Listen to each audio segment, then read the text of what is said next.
Well, hello there, folks. Welcome back to Owensboro, Kentucky. We're basically meeting about a day late today. Don and I were hoping to be able to get together yesterday, but there were complications in our schedules, and so we had to wait a day now. And we've been sitting here talking for about an hour or so, just different topics and ideas. But now it's time to turn the camera on, and this is an MCG commentary, I think, if I don't go too long. So again, this is April 19th in the year 2026. And very quickly, just off the top of my head, we have a strange situation going on in Iran. For about 9 or 10 days, there's been an official ceasefire between the United States Armed Forces and Iran. And then just a few days ago, the Iranian officials announced that they were going to drop their blockade of the straits. It was going to be fully open. But here for about most of this week, President Trump announced that the United States was going to block all traffic coming out of the Iranian ports or ships wanting to get to Iranian ports.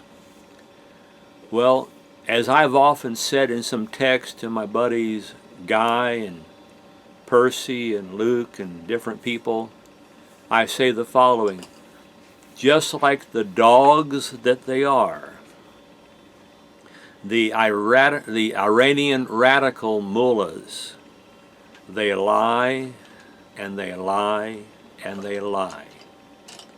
And so today or yesterday, all of a sudden they said, no, we are giving up on stopping the blockade. We are now going to start enforcing it again. And so some smaller little patrol boats apparently fired on a couple of vessels. I don't know, I think they were registered under the Indian flag, as in the nation of India. And then that spooked everybody, and so nobody's traversing the Strait of Hormuz. But the United States is still blockading Iranian ships, or ships heading towards Iran or coming from their ports. And here on Wednesday, the 2-week ceasefire is due to be over. But at the same time, we're hearing reports that somebody is going to meet in Pakistan, Islamabad, Pakistan, here in the next day or two, supposedly trying to work out a peace deal. Now, on one hand, you have President Trump saying that he's very optimistic that we will finally come to a good deal with Iran. And then you have the reality of Iran. Nothing they say can you trust. Nothing. They even quote text in the Quran where Muhammad says that when you're dealing with an infidel, which means a non-Islamic believer, of which obviously we in America basically are, it's perfectly okay to lie to them. It's perfectly acceptable to lie to them, to deceive them. And that is their official form of diplomacy. You can't trust a thing they say. So what's going to happen? I don't know. President Trump keeps intimidating or implying that if we do not reach some type of substantial peace talks or peace deal, that he's going to resume the bombing of bridges and power plants in Iran. And at the same time, you have Democratic leaders saying, oh no, that's terrible, those are war crimes. And yet I have heard experts on international law say that any institution, anything that helps a military is an open target, a legitimate target for the opposing military. So bridges can be used by civilians, but bridges can also be used by the military. Well, power plants produce electricity for civilians, but they also produce power plants to be used by the military. So as of right now, I don't know what's going to happen. It's really just a big mystery. And I think it's like a gigantic coin toss. Who knows? Head's going to come up, tail's going to come up, or is the coin dropped and you have to do it over again? I don't know.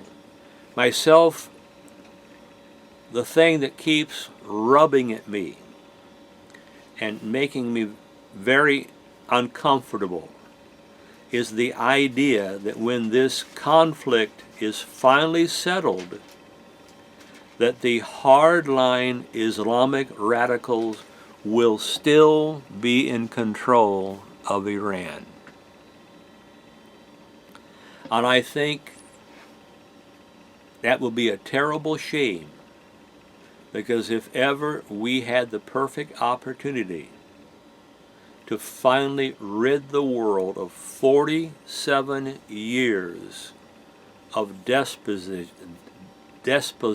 and radical behavior by the mullahs, it's now. I say, in my opinion, get rid of all of them. Allow the people to rise up and to form their own government, and remove the religious zealots from office. Round them all up, put them on trial, and justice be served. But I fear we're going to end up with a situation where those Islamic radicals will still be in power. And if they are in power, they will continue their mischief. Maybe they'll hide their secrets better, but they will continue their mischief. And their mischief isn't just mischief, it's really evil things. The killing of people, the assassinations of people, the proxies like Hamas and Hezbollah and the Houthis, which have caused so much trouble for the nation of Israel and other Arab nations who live in that area. Just get rid of the bastards is what I say. But again, I'm not in charge, and I don't know the secrets behind the curtain, and I don't know what's going to happen. But I know that this is a pivotal moment in world history. Also, very quickly, I've been saying now since the beginning of the Iran war that it's very obvious that many old school members of NATO, nations like England and Spain and Italy and France, have basically been of no use to the American war effort. And President Trump, obviously from what you see on TV and hear on the different reports, is very put out with them. And you keep hearing stories. In fact, even Guy earlier today sent me a text that I think one of his sons had alerted him to, that the Trump officials are even playing around with the idea of removing America from NATO. Now, removing America from NATO will just about triple NATO, the North Atlantic Treaty Organization. But as I've pointed out before, prophecies such as Daniel 11 clearly indicate that a so-called king of the north, which I truly believe represents a future European power, a collection of multiple states from Europe, that somewhere along the line America and NATO split. And this may be the point in history where NATO or the European countries go one way and America goes another. And if that happens, that will be a major stepping stone for the fulfillment of many, many prophecies in the Bible, or from the Bible. So we all just sort of wait and see what's going to happen. Now tonight on this commentary, last week, if you all watched it, I did an MCG commentary where I expanded upon the theme that love equals loyalty and that loyalty equals love, that those two terms are quite synonymous.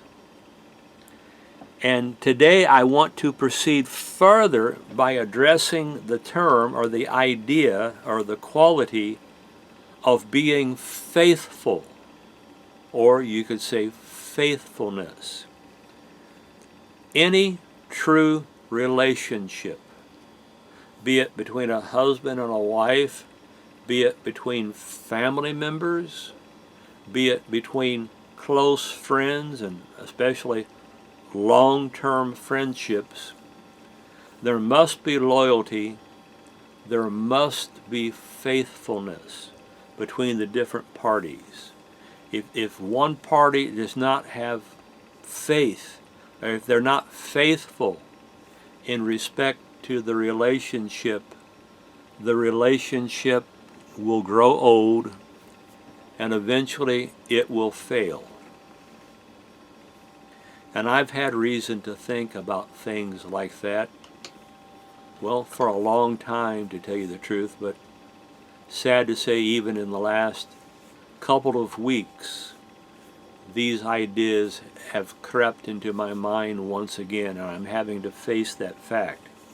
Well, from the Bible, let's turn to the book of Proverbs, written by Solomon, who was endowed by the one we now call Jesus Christ with a tremendous amount of wisdom. And if you would turn to chapter 11, and let's look at verse 13.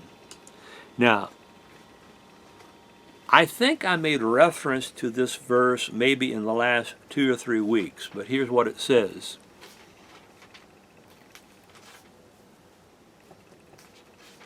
Verse 13, a talebearer, one who tells stories, one who talks about secrets. A talebearer reveals secrets, but he that is faithful is of a faithful spirit conceals the matter. Now, Don, without commenting, do you think there are things you know about me that I don't want the whole world to know? Probably. Probably. Are there possibility that there are things about you that you don't want me telling the whole world?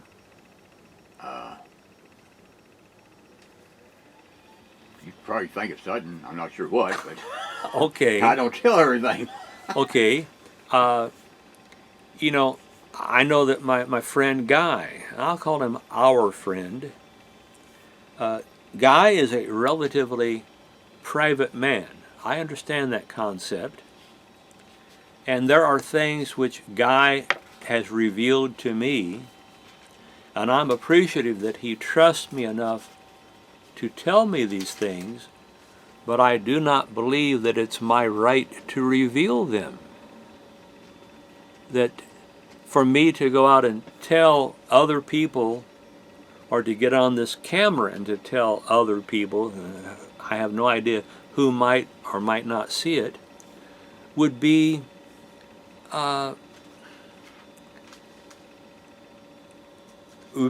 against the good basic premise of friendship.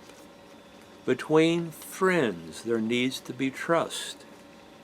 And there needs to be, you need to have the ability to tell your friend something that you don't want everybody else to know.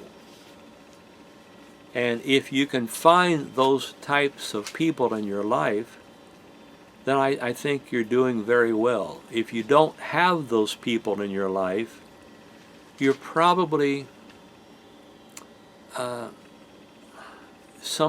type of loneliness or isolation would set in, and maybe even paranoia, like, well, I can't trust anybody. I can't trust anybody. And I think about the number of times where so-called friends have betrayed me.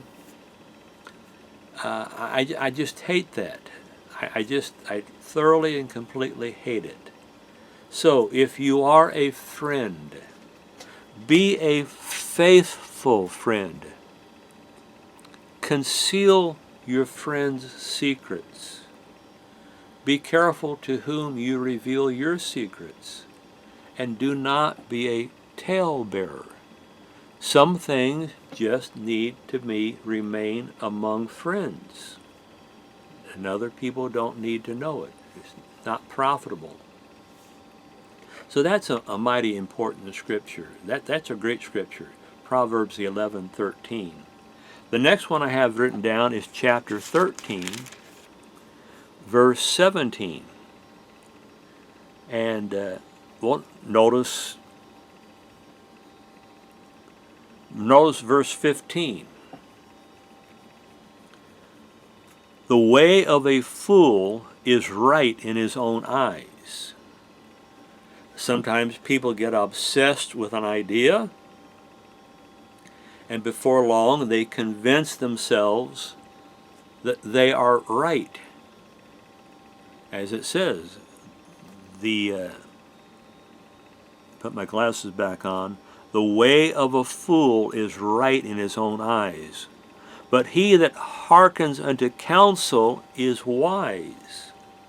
Well, that sort of gets back to the idea of who do you share your concerns with? I do not suggest you go down to the local tavern, have 2 or 3 drinks, and then just start telling the guy next to you that you don't even know who he is. Start telling him or her all of your secrets. You know, some things you have to be a little discreet about. You know, those are my issues. They're not for the whole world to know. And as it says here, he that hearkens unto counsel is wise. So be open to other people's advice. You know, there are times in my life that Percy has given me advice, and I may agree with his advice, I may not agree with his advice, but I will listen. And then I will try to go to Jesus Christ and say, okay, this is what Percy said. Is it valid, or does he not know the whole picture, and therefore he doesn't really understand what's going on? Well, the same thing with my friend Guy down in Alabama. Do I share everything with Guy, or do I pick and choose what things I bring up to share with him? I'm sure that Guy picks and chooses the things he decides to share with me. But as it says, a prudent man, a wise man, I think I skipped something here. Okay, verse 15, I skipped a verse. He that hearkens unto counsel is wise. But if Guy were to write me something or to tell me something over the phone, I will listen to it. I will evaluate it. And then I will ask the question, does Guy know enough about this situation where his opinion is valid? Maybe it is, maybe it isn't. but I need to at least listen to the advice that I'm being given. The same thing with Don. Ever so often, Don loves to give me advice. True or false, Don? True. Oh, yeah. And sometimes I think on this issue, Don may be seeing things correctly. And on some things, I don't want to hear Don's advice. True or false, Don? True. But at least listen to it, evaluate it, and then go to Jesus Christ in prayer and discuss the issue with Jesus Christ. The next verse reads, verse 16, "A fool's wrath is presently known."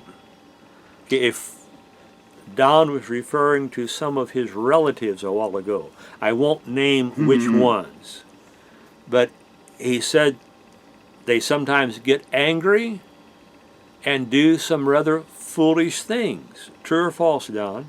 Always. Always. Okay. Don even said more than I was going to say. And as it says there, a fool's wrath is known by everyone who can look in from the outside and see what's going on. But it says, but a prudent man, a wise man or woman, covers shame. Let's just take very quickly verse 17, which I mentioned at the beginning. He that speaks truth shows forth righteousness, but a false witness shows forth deceit. So he that speaks truth speaks righteousness, or good things, solid ideas. But a prudent man, now that's verse 16, but a false witness produces deceit. And so just because somebody gives you advice doesn't mean you're duty-bound to follow it. You have to use some wisdom and say, can I trust that person's decision or their idea, their version? And then I have to ask the question, how much of this situation do they truly understand? Maybe they truly get it. And maybe they don't. Maybe they know a little bit. They have a window into a little bit of what has happened, but they don't begin to have the full scope of all the particulars. So again, a very important principle there. Let's turn over to chapter 14. Verse 5 catches my eye. It says, a faithful witness will not lie, but a false witness will utter lies. Notice the next verse. A scorner seeks wisdom and finds it not. There are people who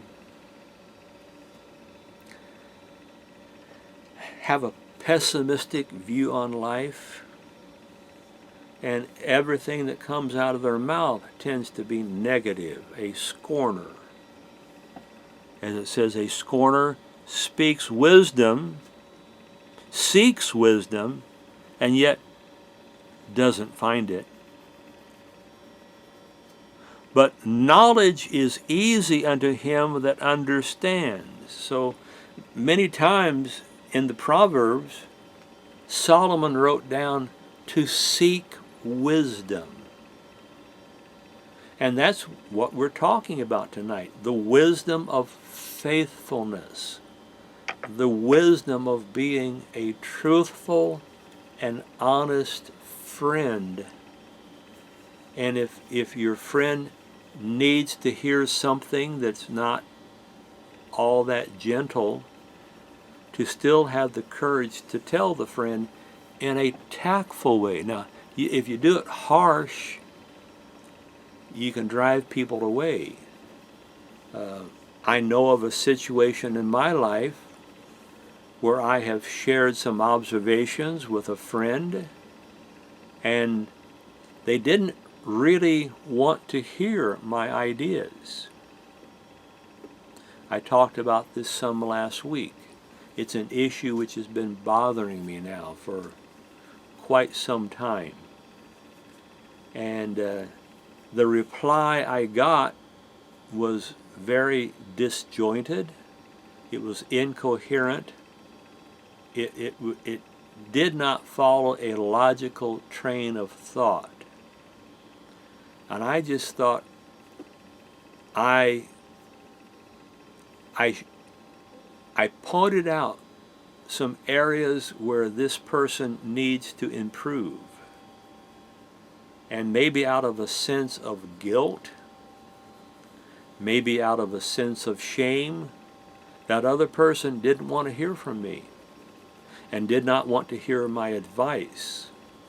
So I'm a little dumbfounded now as to what to say or what not to say. And to be very honest, I have really cut back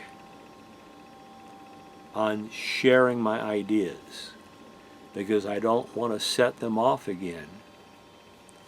But I wish that person would have read what I had to say. I wish that person would have gone to Jesus Christ in prayer. And I wish that person would have tried to understand what I was saying. Now, between you and me, I think they understood exactly what I was saying, but they didn't want to admit it. They did not want to admit that they had not been truthful and loyal and faithful to me. And so that relationship is on very shaky grounds right now. And trust me, that is not what I have ever wanted. That it distresses me greatly. Going back to my notes, chapter 25, verse 13. 25, verse 13. Let me get my reading glasses again.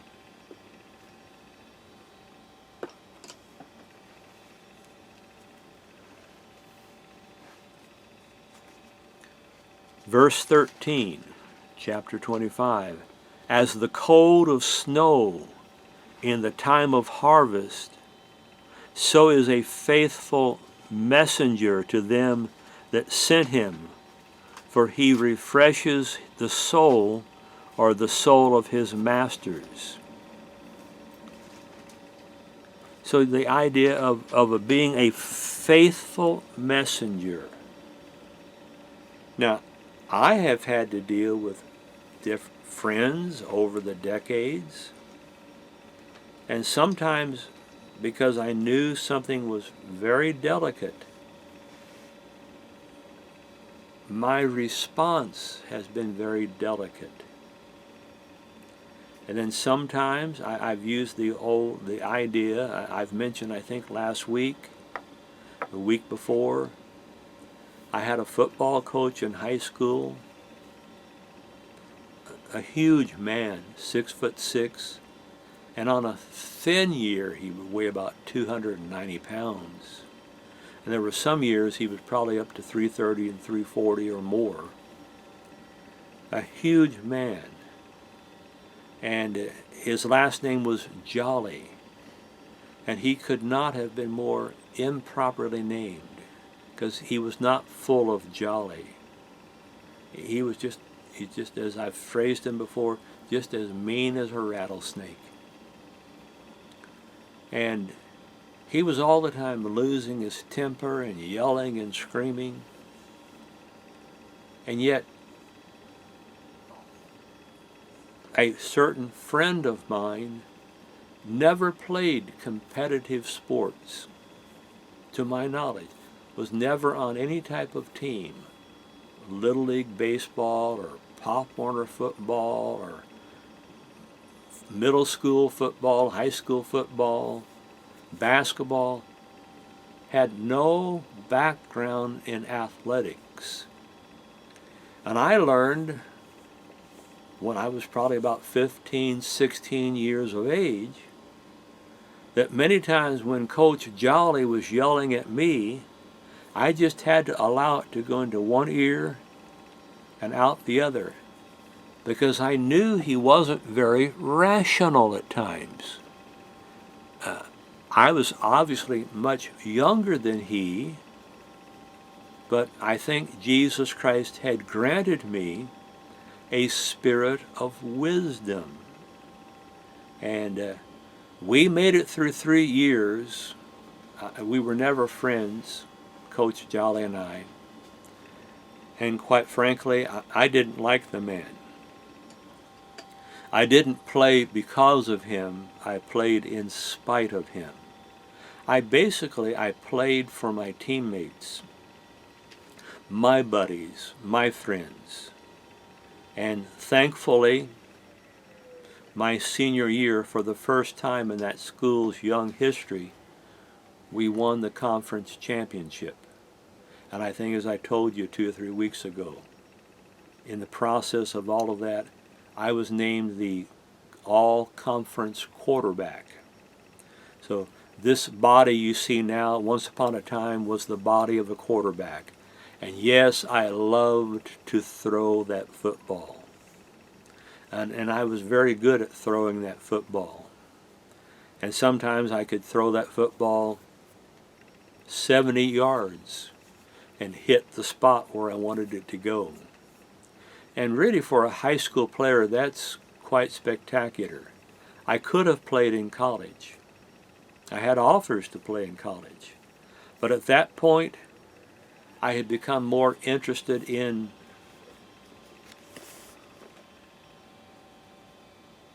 the Bible. I had become more interested in learning what I thought Mr. Ted could teach me. And I just realized that that part of my life was over. It was time for me to take on different challenges. And in the end, that was the wise thing to do. And let's make sure we covered that. Put my reading glasses back on. Chapter 25, verse 23.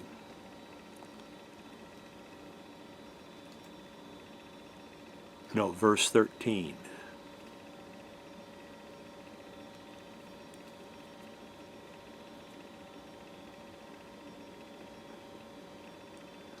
Well, I'm looking at the wrong chapter. That's why nothing made sense to me.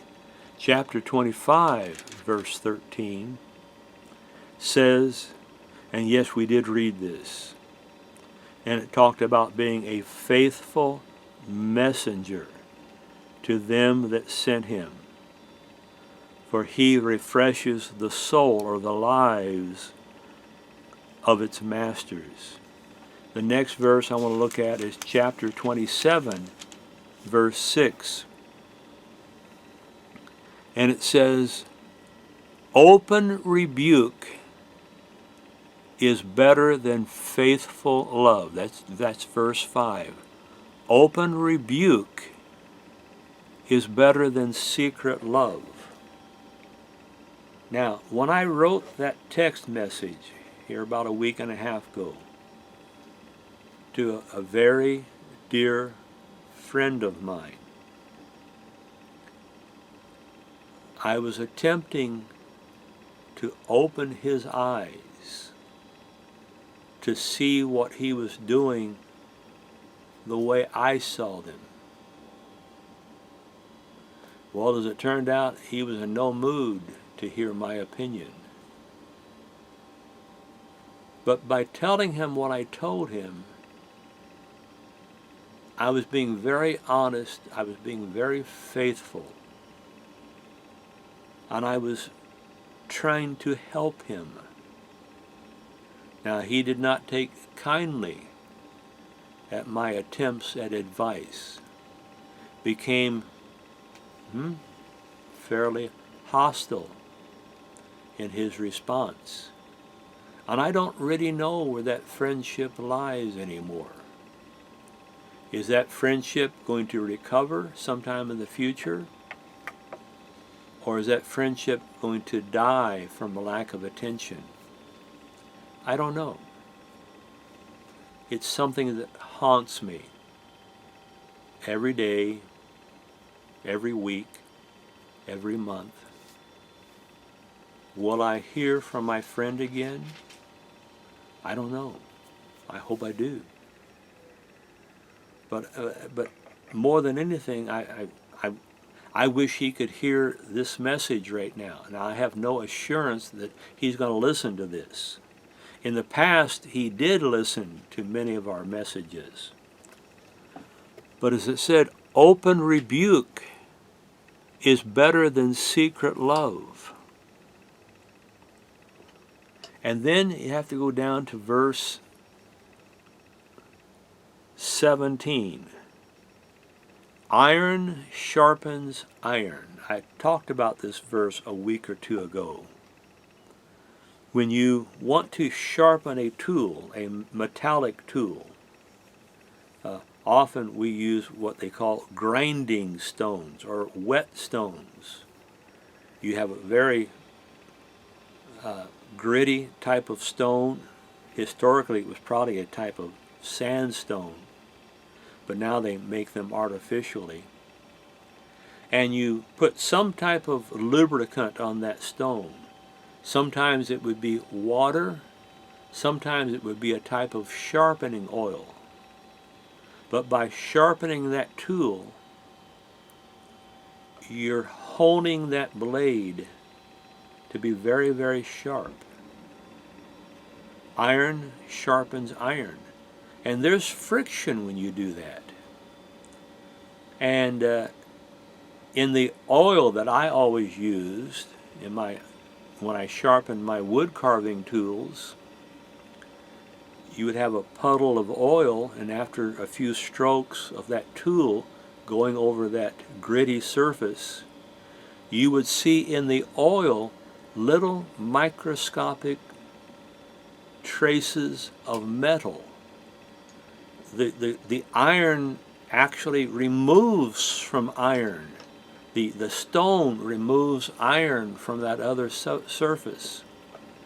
And so, to a certain degree, things are torn down. But in the end result is, you get a much sharper tool, a much sharper knife or chisel. Iron sharpens iron, which means you don't go through life only seeking the advice of people that you trust, or people that will be gentle with you. No, if you're gentle with me, I'll listen to what you have to say. But if what you're saying has a certain degree of critiqueness to it, where maybe you're pointing out some of my weaknesses, well, then I'll get my back hairs up, and I'll turn my head and stick my nose up in the air, and I'll walk away because I don't want to hear that. Well, sometimes you have to be a man enough to hear what a friendly voice is saying to you. It's possible that they could be telling you the truth. Now again, that's where you have to ask Jesus Christ, do they know enough about my situation that they have a legitimate reason? And if they do, then accept the advice in the spirit of love which it was given. Now, if they're just trying to be mean and ornery and cantankerous, they're not doing a very good job of presenting their material.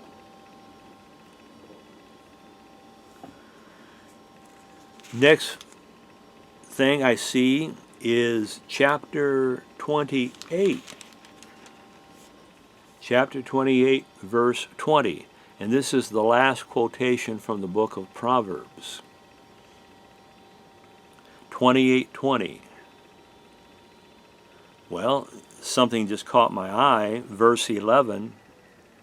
The rich man is wise in his own conceit, but the poor that has understanding searches him out. You know, a lot of rich people are difficult to deal with because they think, well, look at all the stuff I have. Look how successful I am. I must be above everybody else. And in doing it, as it says, he's wise in his own conceit. The word conceited means I'm just going to trust me. I'm not going to listen to anybody else. But it talks about somebody who is poor, who has understanding. And so, understanding, wisdom, that's the thing you want. That's the thing which is eternal. A person in their lifetime may at some point have a very well-endowed bank account. But because things can go wrong in life, an investment that you thought was going to double or triple your value can go flat, can go bust, and you end up with nothing. Don, can a marriage sometimes leave you with very little? Less than little. Obviously, Don knows what he's talking about there. Now, was that just one time or was that 2 times? That was the last time. That was the last time. And no more. No more. No more. Yeah. I know she's rich. Don was joking on that last part, I think. I think he was. No. He's denying it, but I think he was. Where were we? Chapter 28, verse 20. A faithful man shall abound with blessings, but he that makes haste to be rich shall not be innocent. So the idea, a faithful man, wise, he's more likely to earn some money and then to keep control of his money. And what did it say? But he that makes haste to be rich will many times find out that they weren't very wise in the end. I will not ask you, Don, if that second marriage was a good one or not. Horrible. Yeah, I wasn't going to make Don answer, but I had a pretty good idea of what Don thinks about that situation. And just I see verse 25 down there. He said, he that trusts in his own heart is a fool, but whosoever walks wisely, he shall be delivered. So again, this idea of wisdom. But if you just trust in your own thoughts, it may turn out that your thoughts are good and solid. However, it may turn out that your thoughts are not that wise. And I guess here about a week and a half ago, I was trying to tell my friend, whom I deeply adore and love, that he was pursuing some things which were not good for him, and they were not good for our friendship. And up to now, I haven't heard from him since he wrote me that very scathing text message. Now maybe tomorrow I'll hear. Maybe I won't. Maybe I'll never hear from him again. And if that's the case, I will have to wait for what the Bible calls the white throne judgment. Somewhere out there in the future, I very much hope and pray that we will be reunited and the friendship can be mended together, patched together, stitched together, and that we can return to the deep appreciation and affection which we once held for one another. I saw one verse that caught my eye. Verse 11 in chapter 29. It says, "A fool utters all of his mind, but a wise man keeps it till afterwards."